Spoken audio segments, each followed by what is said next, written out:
বন্ধুরা, তোমাদের আজকে একটু পটলের ইউনিক রেসিপি দেখাচ্ছি। যে পটলটা আমি ভেজে রেখেছি, আলুটা তো সহজে সিদ্ধ হয় না, ওই জন্য আলুটাকে ভেজে আদা টমেটোটা গ্রেট করে নিয়েছিলাম, আদা বাটা, জিরে, ধনে, লঙ্কা, নুন, হলুদ, এই মশলাটাকেই করছি। আর এখানে রেখেছি কিছুটা, এই 150 গ্রামের মতো পনির বেটে রেখেছি।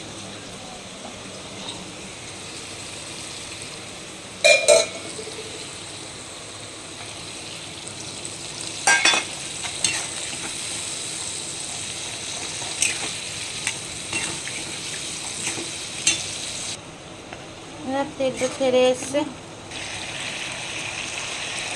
ছেড়ে এসছে, বন্ধুরা।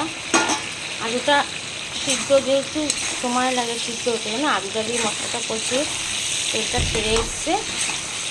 এখন আমি এর মধ্যে এই যে পনির বাটাটা রেখেছি, পনিরটাকে একটু মিক্সিতে গ্রাইন্ড করে নিই।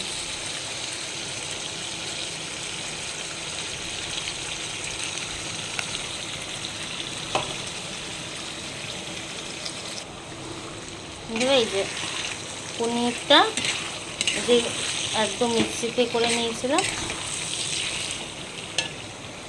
তেলটা মোটামুটি ছেড়ে গেছে বন্ধুরা। এবার জল দিয়ে দেবো। নামানোর সময় সামান্য মিষ্টিটা অপশান, দিতেও পারো নাও দিতে পারো, কিন্তু নিরামিষ তরকারিটা সামান্য একটু 1 চিমটি মিষ্টি, গদগদে তো না, 1 চিমটি মিষ্টি দিলে সত্যি ভালো লাগে। এবার ওটা সিদ্ধ হোক বন্ধুরা, যখন হয়ে যাবে ফাইনাল লুকটা আপনাদের আমি দেখাবো।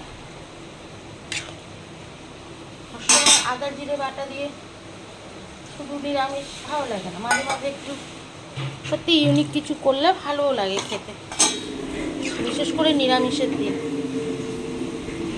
বন্ধুরা, ফাইনাল লুক যখন হয়ে আসবে আপনাদেরকে আমি দেখাচ্ছি। বন্ধুরা, এই হচ্ছে ফাইনাল লুক আমার পটল আলুর রেসিপি। ঘিটা মধ্যিখানে দিয়ে দিয়েছিলাম, সামান্য মিষ্টি দিয়েছিলাম।